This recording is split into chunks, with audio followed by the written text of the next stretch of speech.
Recoucou, donc voilà la dernière vidéo concernant l'adoption des animaux. Si vous n'avez pas vu les deux précédentes, elles sont en barre d'infos. Bon visionnage. Troisième chapitre, où est-ce qu'on va adopter son animal? Alors le premier réflexe de la majorité des gens, et ça a été le cas par exemple de ma tante quand elle a acheté un cochon d'Inde à ma soeur, c'est d'aller en animalerie. Moi je suis quand même assez contre les animaleries.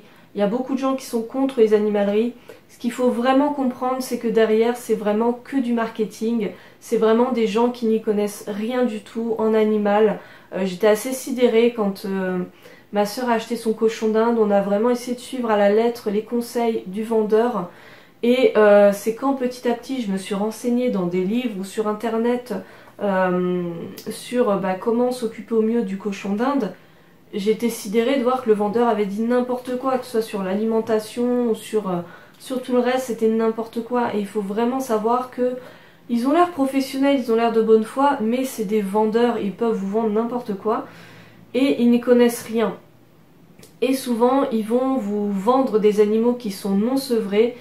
Concernant les lapins, il faut savoir que si vous voyez en animalerie des lapins toy ou lapins extra nains, ça n'existe pas. C'est juste des tout petits lapins qui sont non sevrés. Ce n'est pas une race, ça n'existe pas et vos lapins vont grandir comme n'importe quel lapin. Et c'est juste un argument marketing pour vendre des animaux soi-disant d'une race ultra mignonne, mais en fait non. Et ça fait des ravages psychologiques sur les animaux. Et voilà, je pense que personne n'a envie d'avoir un animal non sevré. Pareil, parfois les animaux sont très mal traités, c'est-à-dire qu'ils vont être malades, on va le voir dans certaines animaleries, des animaux qui ont des trous dans leur pelage, etc. Enfin, ils s'occupent très mal des animaux, les vétérinaires ne passent pas souvent, c'est très approximatif, donc certes on a envie de sauver l'animal, on va aller en animalerie, on va voir un petit lapin, un petit chat, on a envie de le sauver, et en même temps je peux pas vous dire que c'est une mauvaise chose parce que oui, même moi la première, j'aurais envie de les sauver et parce que l'animal il est vivant, il est là, il est sous nos yeux, donc on veut pas l'abandonner. Mais en même temps, c'est donner notre argent à ce genre de structure et c'est voilà, ça laisse à réfléchir. Il faut savoir qu'il y a certains pays où ce genre de structure n'existe pas, c'est interdit et c'est vraiment des professionnels qui vont s'occuper d'élevage.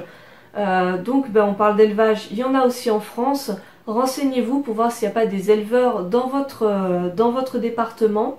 Là aussi, il y a souvent des arnaques. Il y a des gens qui se disent allez hop, je vais faire reproduire mes animaux et puis comme ça je vais vendre les bébés. Là aussi, allez voir comment ça se passe sur place. Des fois, on a de drôles de surprises. On voit des animaux parqués dans des toutes petites boîtes, dans des conditions sanitaires ignobles. Là aussi, on a envie de sauver l'animal, mais payer ces gens-là, c'est quand même entretenir ce genre de concept. Donc voilà, réfléchir, bien se renseigner. Je vous parlais d'association au début de la vidéo. Évidemment, c'est vraiment un très bon choix de vouloir sauver un animal. Alors il y a la SPA, évidemment la SPA qui a plein d'animaux, mais il y a plein d'associations, vraiment renseignez-vous.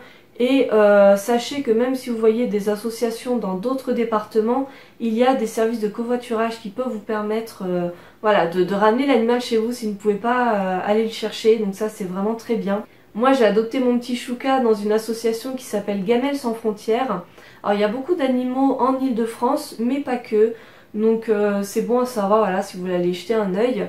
Il faut vraiment savoir que les associations sont confrontés à énormément d'abandon.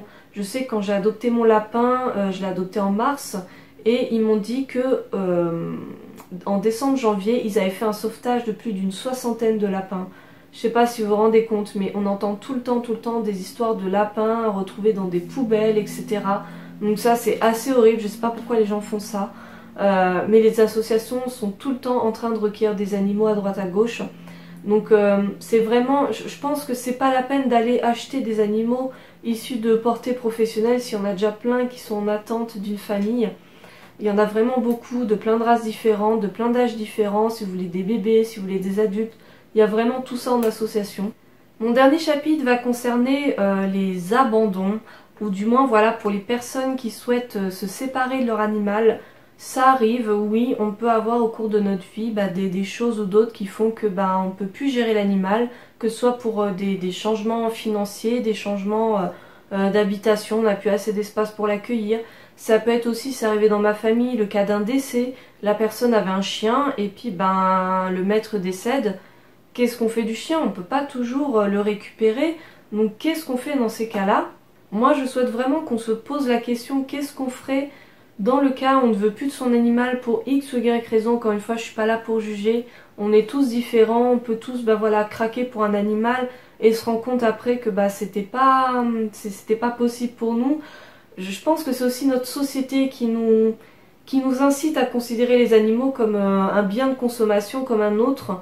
Et c'est pas forcément toujours la faute des gens. Donc surtout, si vous ne voulez plus de votre animal, ne l'abandonnez pas dans la rue, ne l'abandonnez pas dans une poubelle.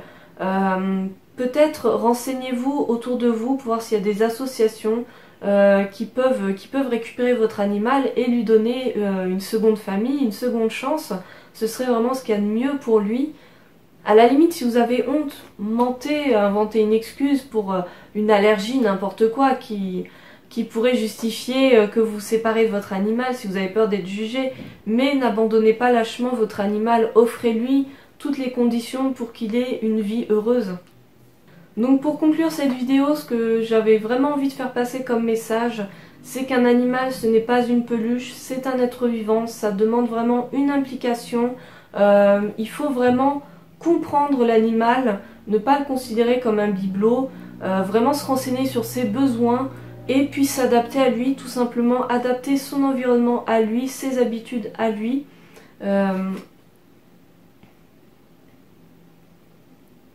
C'est pas toujours facile, donc moi je vous conseille évidemment, si vous souhaitez, si vous hésitez à adopter un animal, d'aller sur des sites professionnels.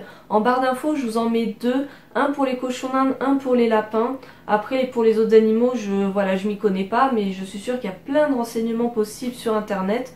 Renseignez-vous sur, il y a plein de groupes Facebook, de forums sur internet, de gens qui pourront répondre à vos questions. Surtout renseignez-vous avant d'adopter. Et puis si vous avez déjà adopté un animal et que vous cherchez des conseils, écoutez, pas de souci, il est toujours temps de voir comment s'adapter à lui. Moi c'était le cas quand j'ai récupéré le cochon d'Inde de ma sœur. J'étais pas au courant de ce que ça mangeait, de comment s'en occuper. Je savais même pas s'il fallait lui faire des vaccins. J'ai appris qu'il fallait donner de la vitamine C au cochon d'Inde. Je le savais pas, du coup je l'en ai acheté. Voilà, c'est pas grave, on est tous faillibles, mais l'important c'est de vouloir faire au mieux pour l'animal, sans forcément l'humaniser, lui donner des besoins invraisemblables. Non, mais juste voilà, c'est un être vivant, ça a tel besoin. Voilà, c'est tout. Donc j'espère que suite à cette vidéo, ça aurait fait prendre conscience à certaines personnes de ce que c'est réellement que d'avoir un animal. J'avais aussi envie de faire ça, ce que je vous disais dans mon premier chapitre, qu'on va voir, voilà, les petits lapins trop mignons des youtubeuses. Je pense qu'aussi, même moi qui vous montre des vidéos de mon lapin, des photos, ça peut laisser paraître juste le côté positif de l'animal et puis inciter les gens à en adopter aussi sans forcément avoir conscience de ce que ça implique. Oui, mon lapin, oui, c'est des dépenses aussi. Bon, pour l'instant, ça fait 4 mois qu'il est chez nous, donc c'est tout récent. Mais voilà, je sais que j'ai de l'argent à mettre de côté, que ce sera pas forcément tout rose. Il y a des trucs des fois qui m'a bousillé. Alors il m'a pas trop fait de bêtises parce que j'avais déjà anticipé bien avant son arrivée. Mais voilà, c'est quand même beaucoup d'entretien, de changer la litière, etc. Si éventuellement vous avez des questions concernant les lapins et les cochons d'Inde, n'hésitez pas à me poster ça en commentaire parce que là je commence à m'y connaître un peu, donc je vais pouvoir vous répondre. Ne me posez pas par contre de questions sur des problèmes éventuels de santé parce que je ne suis pas vétérinaire, je ne pourrai pas vous répondre. Mais voilà, sur on va dire l'entretien au quotidien, sur l'alimentation, les litières, les conditions de vie, etc. Là-dessus, je peux vous répondre. Sur ce, je vous fais plein de gros bisous à vous et à vos petites boules de poils. Et je vous dis à très bientôt. Salut!